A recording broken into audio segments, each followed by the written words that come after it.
Hello everyone, welcome back to my channel. My name is Ankita. So ये video बहुत special है और इसमें मैं आपको बताऊंगी अपनी पूरी यूट्यूब जर्नी जो कि 1 साल पूरा कंप्लीट कर चुकी है। आज 15 जुलाई 2020 को मैंने स्टार्ट किया था। मेरी फर्स्ट वीडियो दिल से अंकिता सेगमेंट में गई थी और वो वीडियो आपको आई बटन पे यहाँ पे क्लिक करके मिल जाएगी। और आप मुझे प्लीज़ कमेंट सेक्शन में ही बताना कि मेरी जो फर्स्ट वीडियो 15 जुलाई को गई थी उस वीडियो में और आज की वीडियो में क्या चेंजेस हैं, पॉजिटिव भी नेगेटिव भी। कि मतलब जब आप स्टार्टिंग में होते हो कि मैं बिल्कुल कैमरा फ्रेंडली नहीं थी। कैसे मैं बात पहले करती थी, बहुत अटकती थी, वो तो आपको एडिटिंग में पता नहीं चलेगा, बट मैं इसमें ब्लूपर्स भी डालूंगी तो आप देखना कि किस तरीके से मेरी जो वीडियो बनती थी। ब्लूपर्स मेरे अभी रिसेंट के ही होंगे क्योंकि पिछली जो थे वो मैंने सारे डिलीट कर दिए थे, बट अब से मैं ब्लूपर्स भी रखूँगी क्योंकि जब आप बाद में देखते हो ना आपको पता चलता है कि क्या क्या चेंजेस आते थे। तो पहली मैं इस वीडियो में आपको क्या क्या देखने को मिलेगा कि मेरी यूट्यूब जर्नी में क्या क्या चीज़ें हुई, मैंने किस तरीके से अपना जो थॉट प्रोसेस है वो क्या था इनिशियली यूट्यूब स्टार्ट करते वक्त, और मेरे 1000 सब्सक्राइबर्स कितने टाइम में हुए थे, कब मोनेटाइज हुआ है कि नहीं हुआ, यूट्यूब इनकम क्या है। तो ये सारी चीज़ें आपको मेरे इस यूट्यूब जर्नी के वीडियो में मिलेंगी। सो वीडियो को एंड तक ज़रूर देखिएगा। Please do like, share, subscribe. Okay, so start करते हैं। स्टार्टिंग में जो मेरा एक जो आइडिया था ना यूट्यूब चैनल स्टार्ट करने में, वो ये था कि जो जैसे कि आपको पहले भी मैंने बताया है कि मैं टीचिंग में थी, मैं कंपनी लॉ पढ़ाती थी बच्चों को, और 2020 तक मैंने अपने घर पे ही ऑफलाइन टीचिंग प्रोवाइड की है। क्योंकि मेरा जो कंपनी लॉ का पेपर था वो बहुत पहले क्लियर हो गया था और मेरा वही एक तरीके से फोटे है। सो मैं ऑफलाइन बच्चों को टीच करती थी, ठीक है। और लीगल ब्रेनरी का जो आइडिया था, क्योंकि इनिशियली आप देखोगे तो ये मैंने अपने नाम से कर रखा है, बट ये जो ब्रांड है जो हमने ले रखा है लीगल ब्रेनरी, इसमें हम 2 फाउंडर्स हैं, ठीक है। सो मेरे साथ एक और हैं, एक सर हैं, वो भी साथ में एसोसिएटेड हैं। तो क्या होता है कि आप स्टार्टिंग में ऑफलाइन कर रहे थे, मुझे टीचिंग का बहुत ज़्यादा शौक़ है। अब क्या हुआ, लॉकडाउन हो गया, तो अब कैसे करें, कैसे रीच बढ़ाएं कि भाई ऑनलाइन, अगर आपको ऑनलाइन मोड पे अगर पढ़ाना है तो देखो आप अपनी सिटी में तो थोड़ा ठीक हो सकते हो, बट ऑनलाइन आपको जब तक लोग जानेंगे नहीं आप स्टार्ट नहीं कर सकते। सो ये मेरा इनिशियली आइडिया था, अभी भी वही है कि अपनी जो रीच है ताकि स्टूडेंट्स को ज़्यादा तक आप रीच आउट कर सको, उनको गाइड कर सको। क्योंकि मैंने अपने लाइफ में अपनी सीएस जर्नी में बहुत ज़्यादा चीज़ें मिस आउट करी हैं और बहुत ज़्यादा मेरे अटैम्प्ट्स भी लग गए सिर्फ इस वजह से कि भाई कोई गाइडेंस देने वाला नहीं था। तो इसी वजह से मैंने ये सब चीज़ें स्टार्ट करी थी। अब आते हैं कि 1000 सब्सक्राइबर्स मेरे कब हुए। सो मुझे पूरा 1 ईयर लग गया। 1 ईयर इन द सेंस कि जब मैंने फॉर्म किया था, लाइक 10 जून 2020 को मैंने अपना चैनल फॉर्म किया था, और अराउंड इन जुलाई नहीं मई में मेरे 1000 सब्सक्राइबर्स हुए थे, ठीक है। तभी मैंने वो जो सब्सक्राइबर वाला शो वाला बटन होता है वो मैंने अनलॉक किया था, जो सबको सब्सक्राइबर्स दिखते हैं। तो 1 साल अप्रॉक्स मुझे लग गया 1000 तक पहुंचने के लिए। और जो मेरी फ़र्स्ट वीडियो थी जिसका मैंने अभी आपको बताया कि जो आज ही के दिन शूट करी थी मैंने, जो अपलोड करी थी, उसका शूटिंग का प्रोसेस मेरा 3 दिन तक चला था। मुझे कोई आइडिया नहीं था आप कहाँ से एडिटिंग करते हो, कैसे करते हो, क्या नहीं करते हो, और इतने रीटेक। अब तो थोड़ा सा इतना ये हो गया है कि 1 या 2 या 3 में हो जाता है, बिकॉज़ जो चीज़ें होती हैं वो स्क्रिप्टेड नहीं होती हैं, वो सिर्फ सारी दिल से निकलती हैं। तो आप जैसे किसी के सामने बैठ के बात करते हो, ऐसी मैं आप बस कैमरा है और मैं इमेजिन यही करती हूँ कि आप लोगों से बात कर रही हूँ, तो इतने रीटेक नहीं होते हैं। हाँ, थोड़ी थोड़ी मिस्टेक्स हो जाती हैं बीच में, तो आप ब्लूपर्स भी देखोगे अभी एंड में। तो ये चीज़ें हुई थी कि फ़र्स्ट वीडियो को शूट करते वक्त मुझे कम से कम 3 दिन लग गए थे, फिर उसकी एडिटिंग में टाइम लगा था। तो ये सब चीज़ें होती हैं। उसके बाद जो मेरी फ़र्स्ट वायरल वीडियो कह सकते हैं वो थी मेरी सीएस जर्नी में, जब मैंने आपको एनिमेटेड फॉर्म में अपनी पूरी डिस्क्राइब करी है कि किस तरीके से मैं पॉइंट 0 से, जब मैंने डिसाइड किया था कि I want to do CS, और वहाँ से लेकर जब तक मैंने सीएस अपनी कंप्लीट करी, वो पूरी जो जर्नी है वो थी मेरी। मैं भी आपको उसको छोटी सी क्लिप इसमें भी दिखा दूँगी, और वैसे आई बटन पे क्लिक कर दूँगी तो आप देख सकते हो कि किस तरीके से। और आप ध्यान से देखोगे कि जो मैंने सॉफ्टवेयर यूज़ किया है उसका मैंने पेड नहीं किया था, वो मैंने ऐसे ही किया, तो उसकी जो जो लोगो होता है ना वो भी उसमें आ रहा है अगर आप ध्यान से देखोगे, ठीक है। सो तो ये सारी चीज़ें थी। उसके बाद इनिशियली मैंने पढ़ाना शुरू करा, लाइक ड्राफ्टिंग की प्लेलिस्ट बनाई, कंपनी लॉ की छोटी छोटी टॉपिक्स पे प्लेलिस्ट बनाई, जो उस टाइम ऑब्वियसली अभी भी उस पर इतने व्यूज़ नहीं हैं बिकॉज लोग जानते नहीं हैं। बट ड्राफ्टिंग का आप देखोगे, सब देखोगे तो आप एक बार चेकआउट करना मेरा चैनल पक्का, कि उसमें क्या क्या चीज़ें पड़ी हुई हैं। बिकॉज जो पुरानी वीडियोस होती है ना वो बच्चे अब नहीं देखते, अब तो रिसेंट ही देखेंगे। बट आप एक बार चेकआउट करना, आप लोगों के लिए बहुत सारा रिलेटेड कंटेंट मैंने डाला हुआ है, जिसमें कि पूरी ड्राफ्टिंग की प्लेलिस्ट है। हाँ, स्टार्ट मैंने एमसी ट्यूटोरियल से किया था, जो कि मैंने एमसी ट्यूटोरियल की पूरी 10 एपिसोड बनाए थे कि आप किस तरीके से कंपनी इनकॉर्पोरेट कर सकते हो, मास्टर डेटा फाउंड कर सकते हो। क्योंकि जो छोटे बच्चे हैं, जो सीट में हैं, जो 12th के बाद हैं, उनको आइडिया नहीं है, तो एक गाइडेंस मिल जाती है। प्लस इसका एक एडिट एडवांटेज और है कि MC21 जब आप पढ़ते हो, आपके चैप्टर में है, कंपनी लॉ में एक दे रखा है ई फाइलिंग वाला सेक्शन, जिसमें कि आपको पूछते हैं क्वेश्चंस कि ये अगर ऐसे आ गया तो कैसे होगा, वो आ गया तो कैसे होगा। मतलब लाइक आपको DR12 फाइल करना है तो आपको क्या क्या करना पड़ेगा, क्या अटैचमेंट होती हैं। तो रादर कि आप उसको पढ़ो, क्योंकि वो रट्टाफिकेशन हो जाता है, आप प्रैक्टिकली जाके साइट पे विज़िट करो। तो जो भी मैं अपने सेशंस लेती हूँ, मैं साथ साथ क्या करती हूँ, मैं साथ साथ उसको एक तरीके से दिखाती हूँ कि आपको इस तरीके से फॉर्म, जैसे आप DR12 भरना है, क्यों भरना है, डायरेक्टर के लिए भरना है। अब उसके बाद आप साथ में साइट पे ले जाओ बच्चों को, साइट पे जाके समझाओ। तो ये चीज़, ये पैटर्न है मेरा, ठीक है।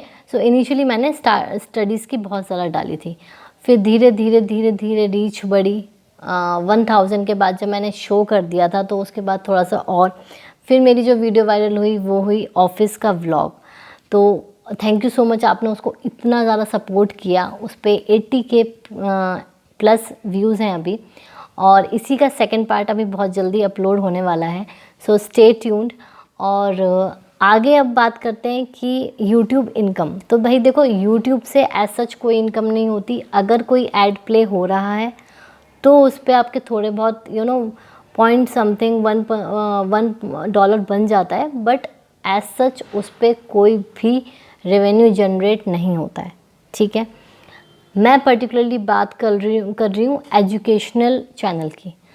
तो यहाँ पर पर्पस ये होता है सिर्फ कि आप अपनी रीच बढ़ाते हो बस।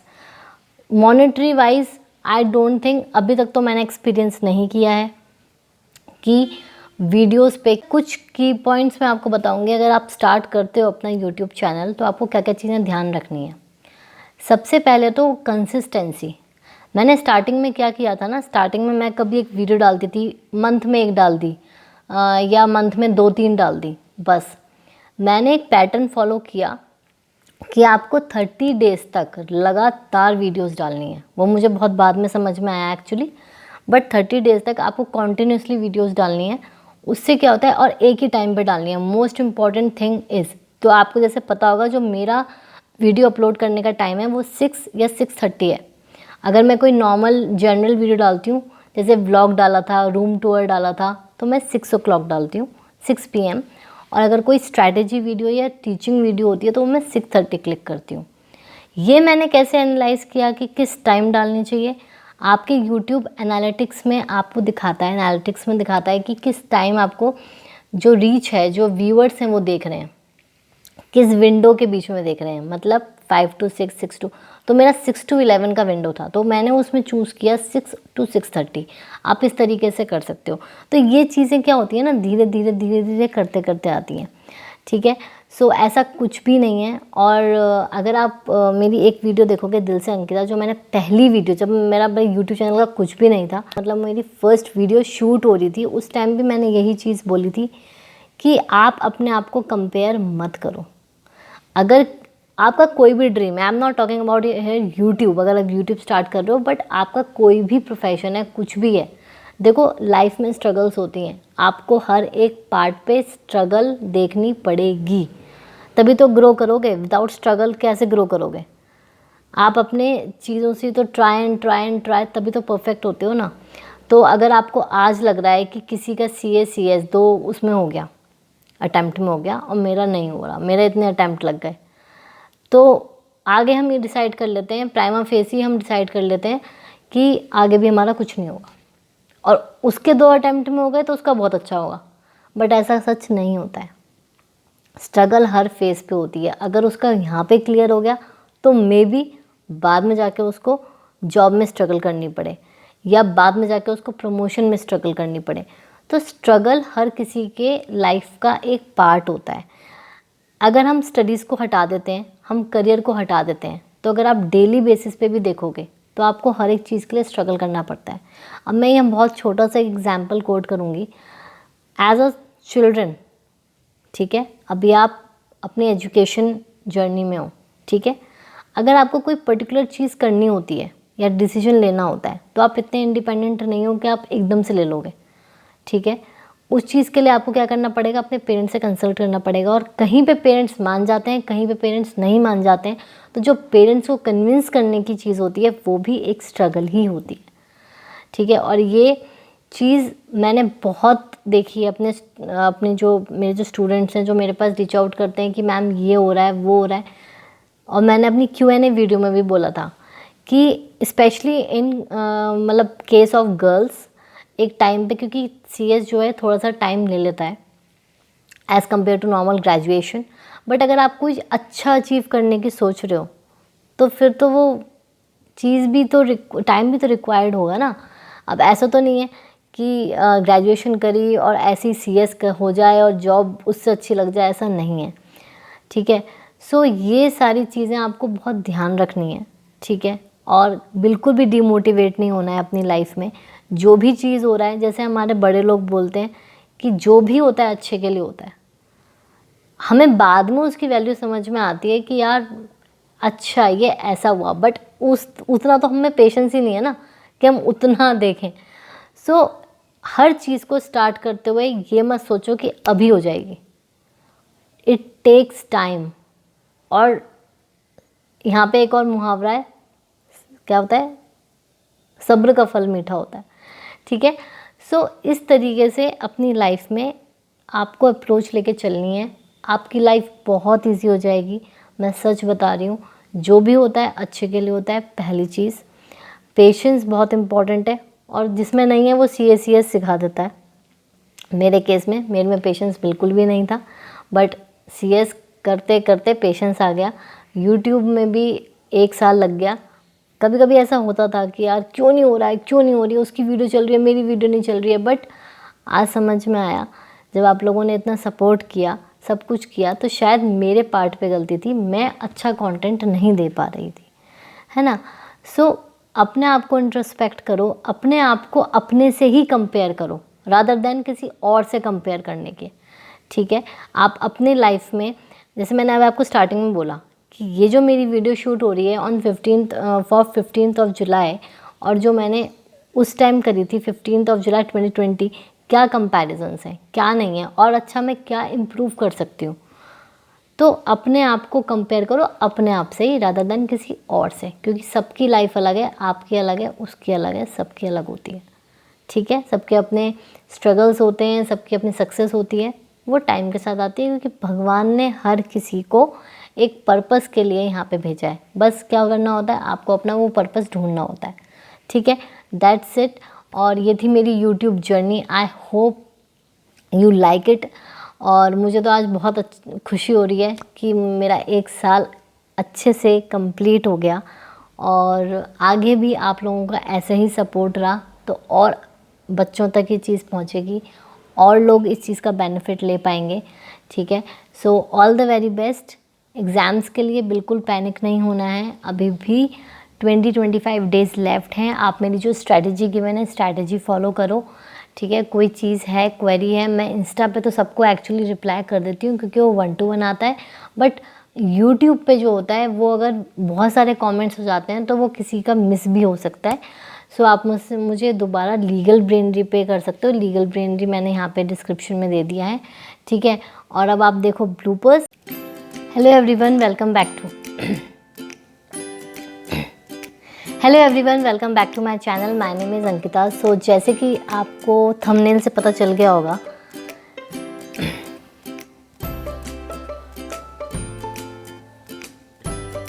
Hello everyone, welcome. इस तरीके से मेरी ये जर्नी थी। नहीं,